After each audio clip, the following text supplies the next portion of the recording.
Welcome to Class Time, your daily classroom for CSEC and CAPE students. Today's lesson is CSEC Mathematics, and I am Nikisha Hardy. And I am Donald Burrell. Our topic is directed numbers. No, Burrell, your watch look nice. Oh yes, I just bought it. Yeah, you remember that $1,000 I loaned you to the other day? Oh yes. You have it, I can get it back, please? I need it. I can give it to you by next week Friday. I don't have it now. Next week, Friday? You don't have none at all, can give me now? All right, let me see how much I have. I have $400. All right, I'll work with that for now. Okay, here it is. Social distance. Thank you. You remember, it's not a gift in a world, it's a loan. I need back all of the money. You will get it. Okay, so today's lesson, we're looking at directed numbers. Now, the objectives for today are? We are to be able to state what are directed numbers at the end of today's lessons. Identify applications of directed numbers. Add or subtract directed numbers. And multiply directed numbers. Now, in our daily lives, we come across directed numbers when we check our temperature, when we deal with bank balances, games, and also measurement below or above sea level. Now, let us take a closer look at how directed numbers is applied in our daily lives. Okay, so here we see football scores. Now, in a game of football, the scores can only go in one direction. They can only go up. So there can be a score of 1-0. There can be a score of 2-1. There can even be a score of 3-3. However, once a score is 3-3, it cannot change to 3-2 because the scores in a football match can only go in one direction, and that is up. It can only increase. Good. Now, unlike the scores in a football match, the level of where the score goes in one direction, when we're looking at sea level, we're looking at distance and sea level. Sea level is where the surface of the sea that we see when we look out at sea, that would be the sea level. Now, we can either go away from sea, we can either go in two directions away from sea level. So, Burrell, if I were to say to you, I am 1,000 meters away from sea level, how would you know where I'd be? I don't know, because I can move upward or I can move downward 1,000 meters away. Okay, so it therefore means I have to be specific. Yes. And we get this specific in terms of the labels that are applied to, right, when we apply labels in mathematics so that we can be precise in our communication. So I need to say I am 1,000 meters above sea level or below sea level. And that way I will know which direction to travel. Yes. Sweet. Okay, we can even talk about profit and loss. For any entrepreneur, when we start a business, the aim is really to make a profit. By making a profit, the amount of money that we have is going in a particular direction, and it is going up. It is increasing. However, sadly, there are times when we have to pay out or when we lose money. When we lose money and the money is moving outside of us, we call that a loss. Profit goes in one direction, increase, loss. Another direction, the opposite actually, it decreases or it moves away from us. Yes. Now, our body also gives us information in terms of our temperature. And we usually use a thermometer, which in this case is measured in degrees Celsius, to tell us the temperature of our body. Now, the blue indicates coldness and the red indicates heat or warmth. Now, you know, as your body temperature increases, the value of the numbers will rise on the thermometer, and as your body temperature decreases, the value of the numbers will decrease on the thermometer. And remember, 0 plays a very important, it's a reference point when we are talking about increasing and decreasing. The zero, the numbers on the thermometer reminds us of a number line. Yes, it does. And also, going back to our sea level, the sea level would be the zero on, Yes. yeah, that would be a reference point as well. So, Burrell, we have been talking about finances, we've been talking about temperature, we've talked about football scores and sea level and other number of areas that we could think of. So basically, what are directed numbers? Well, based on what I'm looking at, when I examined all the examples that we looked at, I realized two things screaming at me. All the numbers that we spoke about, they were telling us what direction to move, Yes. and they also told us how far or how much we should move. Right. So I'm thinking that directed numbers are numbers that have both a size and a direction. Good. Yes. Now, remember some of the direction that we spoke about? We spoke about above 0 degrees, which is positive, and therefore below 0 degrees would be negative. Going north is positive movement, and going south would be a negative movement. Now, profit also, as Burrell said, would be positive and loss negative. Now, when we record history, when historians record history, they record it in relations to before Christ and after Christ. So AD would be after his death, would be positive, and before his birth would be negative. Now, when we're operating on directed numbers, let us go back to the scenario between myself and Burrell that involve us lending each other. I'm lending him money. Now, when I loaned Burrell the money, there was a decrease in the amount of money that I have in my purse. Now, when Burrell got that money from me, would you believe that there was also a decrease in his monetary value? Even though he had an increase in spending value, the money he borrowed is not his own. It was a loan or a debt. And when we have debt, those are expenses, those are expenditures. So those will be taking away value from what we have. All right, so bear that in mind. So therefore, when there's a decrease in our value, we subtract. Now, so in doing that, adding negative.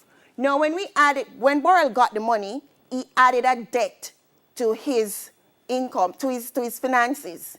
He added a debt to his finances. When I gave him the money, I took out money from my purse. So I subtracted money that I have to give to Burrell. So notice that decrease occurs in two ways. When we add negative and when we subtract positive. So again, adding negative was when Burrell got the money because he increased a debt, he added a debt to himself. And when I gave him the money, that was subtracting positive because that's my money. So I'm subtracting. Now with directed numbers, increase happens when Burrell gives me back my money. It's now my money, so there's an increase. So there's an addition to what I have. Now, when Burrell gave me pay back the loan, there's also addition, an increase in his value because he no longer has that debt to deal with. So therefore, we're going to bear those things in mind as we go and operate on directed numbers. So we're going to be using the number line. The number line is a tool in math that we use to help us carry out many calculations. You might be thinking, the number line at this grade level, don't worry yourself. I use the number line because it gives me a visual representation of what I am doing and it makes it more concrete. So we're going to be using the number line to help us to add and subtract directed numbers. Now, when we're using the number line, when we subtract, we moved to the left along the number line. So we move to the left. And when we're adding, we move right along the number line. So here we have an example where positive 3 is being added to 2. Will there be an increase or a decrease? That's what we need to ask before we start anything. Will there be an increase? So seeing that we're adding positives here, we're suggesting that there's going to be an increase. So here we have our number line. The first thing we need to do is to identify our positive 2 on the number line. So that's 2 distances away from 0. Then we're supposed to add positive 3. Remember when we add, which direction do we move again? Right. To the right. So we're going to move from 2, 3 places to the right. And when we do that, we notice that our suit man is now at 5. So therefore, 2 plus 3, 3 added to 2 is equal to 5. Okay, let's look at another example. Negative 4 is being added to 1. Let us think about this. Remember, negatives are our debt. Let's think about it in that regard. That's a debt. So we're adding debt to ourselves. So when we add debt, it therefore means what? Are we going to have an increase or a decrease in our monetary value? Good. You're going to have a decrease. Let's see. Using our number line.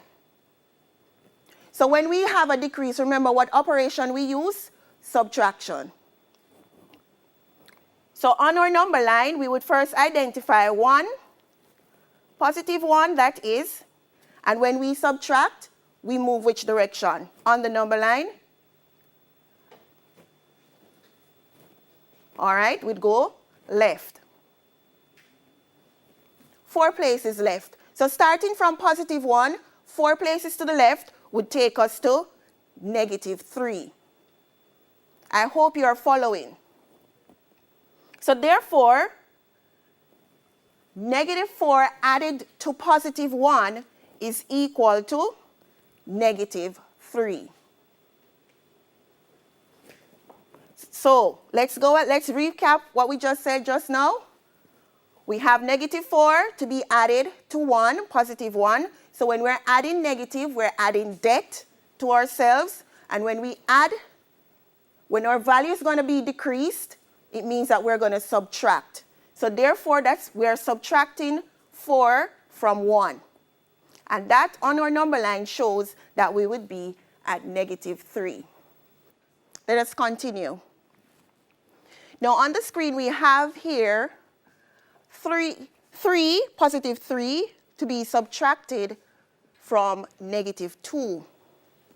So thinking about this situation, thinking about what we said about when we add debt or when we pay a debt, when we add debt to ourselves, that's subtracting because we're decreasing in the value or monetary value.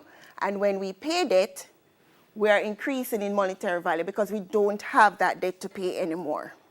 All right? So let's see. So we would start with negative 2. Now, before we go any further, do you think we'll be increasing or decreasing in value? Right? Let's see. Now, first of all, we need to find negative 2 on our number line, just to the left of 0. And then it says we're supposed to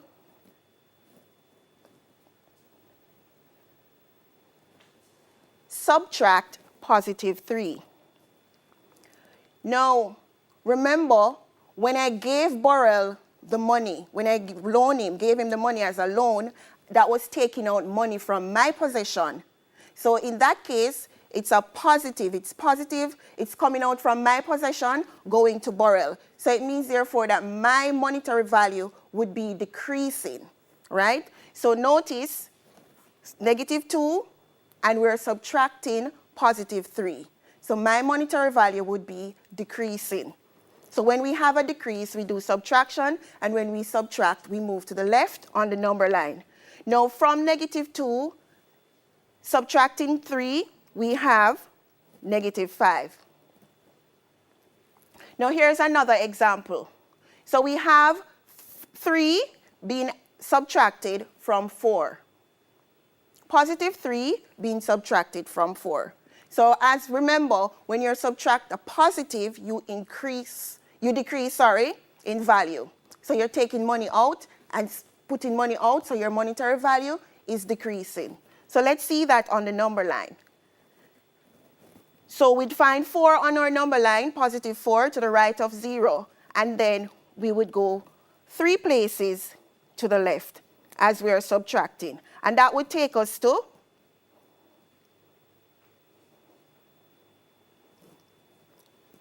one. And that's positive 1.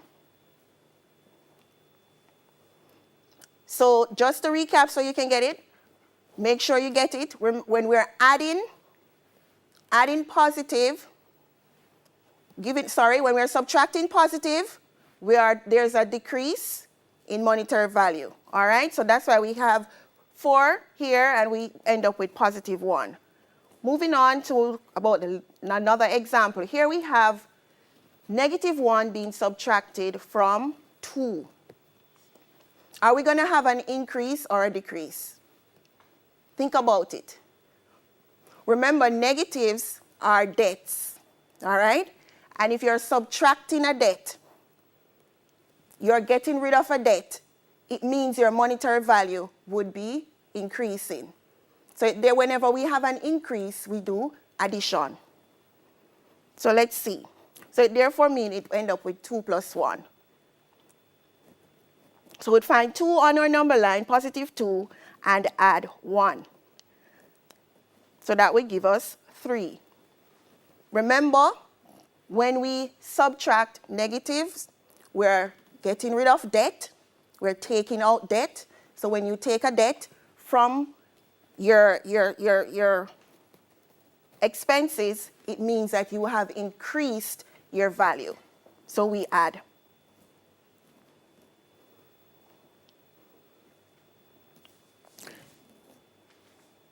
So we'd end up with 2, which is equal to 1. Now what have you observed? We noted that when, as I said before, 2, and we're subtracting negative 1, we would end up with 3. So when we subtract a negative number, we get a positive result. So at this time, so we have looked at adding and subtracting negative and positive numbers, directed numbers. So now we're going to turn over to Mr. Burrell, who will be taking us through multiplying directed numbers. All right. So before we get into multiplication of directed numbers, we're going to play a little game. And this game is called the jumping game. All right? But we have to establish something before we begin the jumping game. Okay.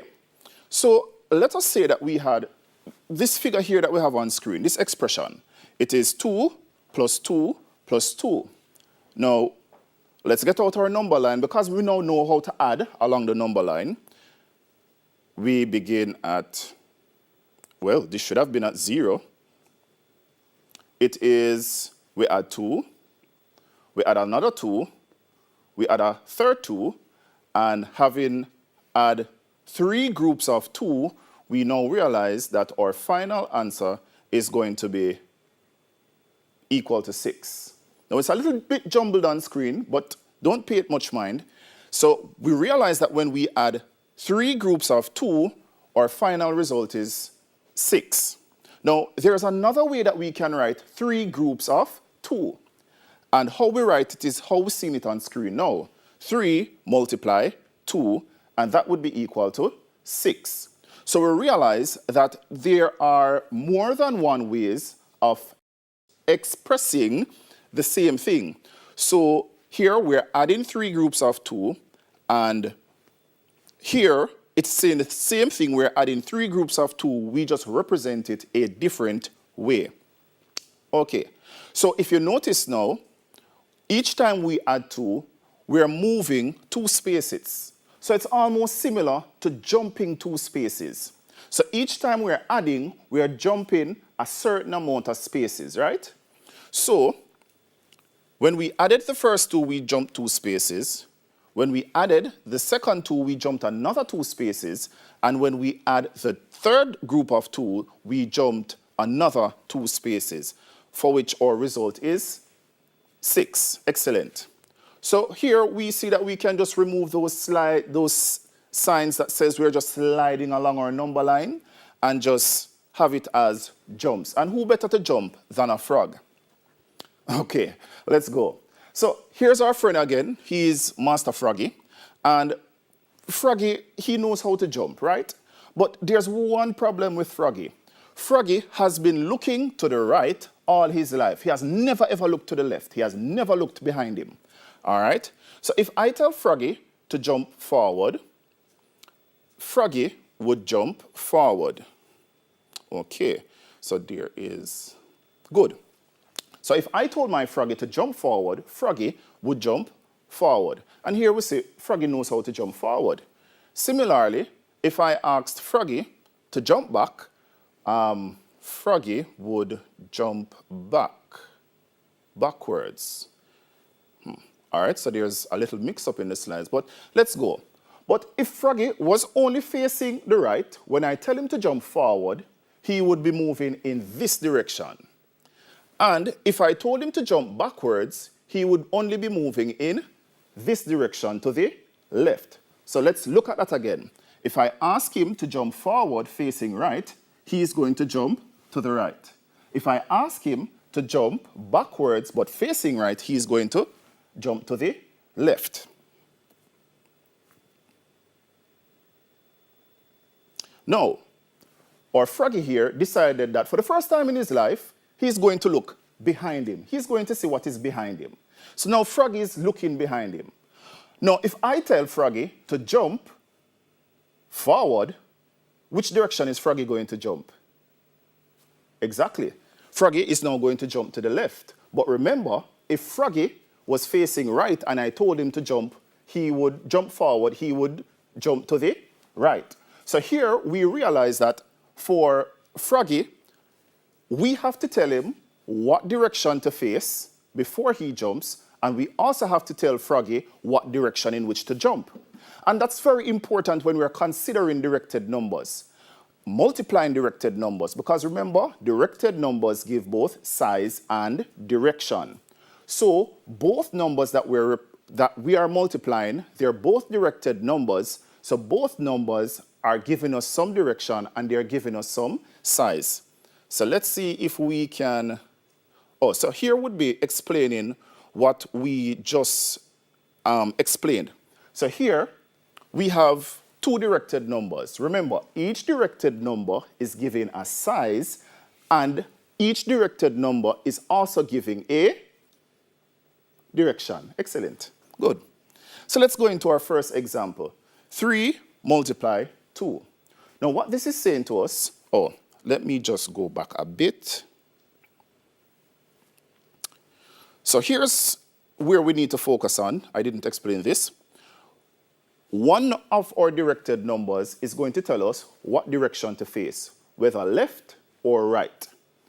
The other directed number is going to tell us whether we jump forward or backward. And each directed number tells us, or one of the directed numbers is going to tell us whether or how many jumps we take, and the other tells us how many spaces we clear each time we jump. All right, so now that we have established that, we can now go into our example. So here, let us start out with our number line here. Nice. And let's go to Froggy. Nice. So here we have Froggy, and we say, Froggy, we're going to multiply 3 by 2. And if you notice, it's positive 3 and positive 2. This positive 3 here tells us that Froggy is going to face to the right. Good. And every time that Froggy jumps, and Froggy is going to make 3 jumps. The second number is 2. This 2 here tells us that he's going to jump forward because remember, we're looking at the direction. He's going to jump forward, and every time he jumps, he's going to jump 2 spaces. So that would be the first jump, second jump, third jump. And we realize that Froggy ends up at 6. So we realize that when we multiply +3 by +2, our result is +6. Now, on screen, it's a little bit jumbled. Don't mind it. Use your calculators. Follow with us to ensure that you know what you're doing is correct. So let's go to a second example. Great. 2 multiply 4. Again, in this situation, both numbers are positive. The first number, because it's positive, it tells me that Froggy is going to be facing to the right. So let's get up our number line. Great. Let's put our Froggy on our number line, and our Froggy is facing in the correct direction. He's facing right. Now, Froggy is going to make 2 jumps. And each jump is going to be 4 spaces.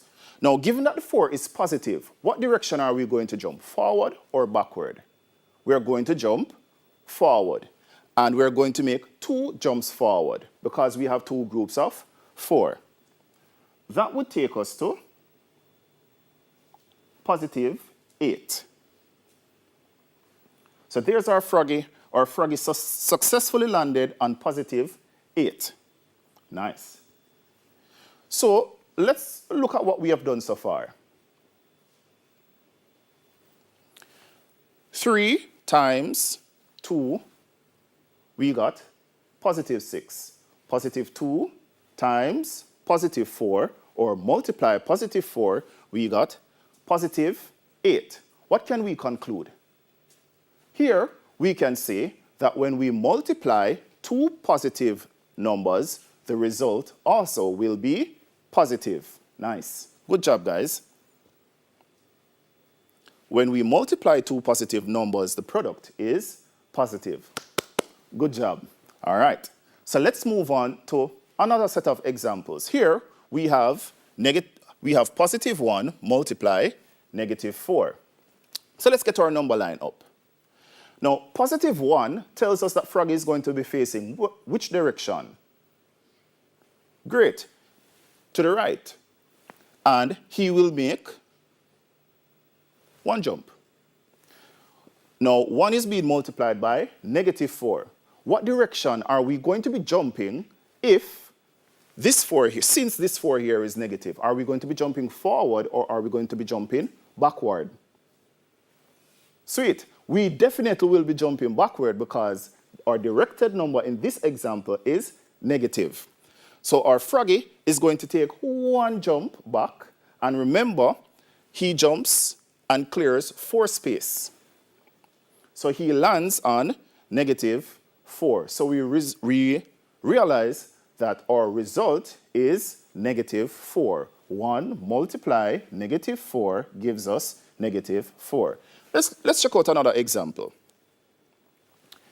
Here on screen, we now have -3 multiply 3.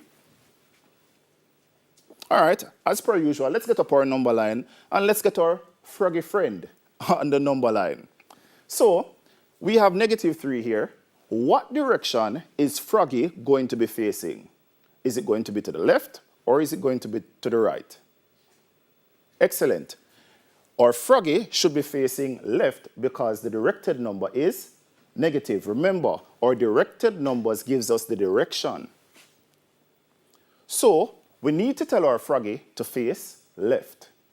Great. Now that Froggy is facing left, we know that Froggy is going to be making 3 jumps. Now, the direction was left. The size is 3 jumps. We're multiplying -3 by +3. So this +3 here is now telling us that each time our Froggy jumps, he's going to clear how many spaces? 3 spaces. All right? And which direction is our Froggy going to jump? He's going to jump forward. Exactly. Because positive is jumping forward. Let's go. He's going to jump 3 spaces forward facing left. 2, 3. Excellent. And we realize, having jumped so many spaces forward, our Froggy now lands on negative 9. So our result is going to be negative 9. All right. So let's examine what we've done so far. Now, we realize now that when we multiplied the negative 3 by the positive 3, we got a product that was negative. It was negative 9. When we multiplied 1, which was positive, by negative 4, which was negative, we recognize that our result was negative. Let's take a little closer look at this. Negative, multiply, positive, negative product. Positive, multiply, negative gives us a negative product. What can we conclude? I'll give you 3 seconds to think about it. In the meantime, I'll comb my hair. You got it? Great. We realize that once we multiply a negative number by a positive number, the result will be negative every single day and twice on Sundays. Excellent. So let's go back over that result. I'm just going to do it one more time so that we can get it. All right? So let's go back. Sweet. Now, let's look at this again. Remember, negative multiply positive gives us a negative product. Even though the order is switched around and we now have the positive multiplied by a negative, the product was still negative. Okay? So remember, when we multiply a negative number by a positive number, the result will always be positive every single day and twice on Sundays. Sweet. So let's move on to our next set of examples. All right. So in this example now, we have the big bad boy. You know those bad guys that you see at school and they're really hard to deal with? Yes, we have that guy right here. But this morning, we're going to make it look extremely simple. All right? So we have negative 2 being multiplied by negative 3. 2 negative numbers here. Now, we know what to do. So it's going to be very, very, very, very simple. All right, guys? We start out with our number line. Bam. We place our Froggy on our number line. And what direction is Froggy going to be facing? Talk to me now, guys. Talk to me. Yes. Excellent. Excellent. Our Froggy is going to be facing left. Always remember, our directed numbers gives us both size and direction. So in this case, for negative 2, our direction is going to be left. Our Froggy is going to be facing left. And our Froggy is going to be making how many jumps? Nice. Froggy is going to be making 2 jumps. Now, we move to negative 3. What does the negative 3 tells us? Negative 3 tells us that we are going to be moving in the backward direction, or we are going to be moving backward, and every time that we jump, we are going to clear how many spaces? Excellent. We are going to be jumping 3 spaces at a time, but we'll be jumping backward. Remember, guys, our directed numbers gives us both size and direction. All right? So, our first 3 jumps takes us to 3, because remember, he's jumping backward, so he's jumping now to the right. When he jumps backward, but he's facing left. And when he jumps again, it takes us to... Did any of you guys expect that? It took us to positive 6. So here, we realize that when we followed the steps and we had our Froggy face in the direction based on our directed numbers, and then we jumped according to the label or the sign of our directed numbers, whether it be negative or positive, and we followed our rule, the answer took us to positive 6. So here we realize that when we multiply a negative number by another negative number, the result is going to be positive. So that is what we just observed, and we just reiterate it again. When we multiply a negative number by another negative number, the result is going to be positive every single day and twice on Sundays. All right. Now, let's just take a summary of what we did today. And I mean, today was just so cool, right? Because we did all of this in such a short space of time, and I'm pretty sure that you all got it. Now, when we multiply directed numbers, when we multiply two positive numbers, the result is positive, okay? And when we multiply when we multiply two negative numbers, the product also is going to be positive. And as a matter of fact, when you're writing it, you can probably write, it's going to be positive, sir, every single day and twice on Sundays. All right? Cool. And when we multiply a negative number by a positive number, we realize that the product is going to be negative every single day and twice on Sundays.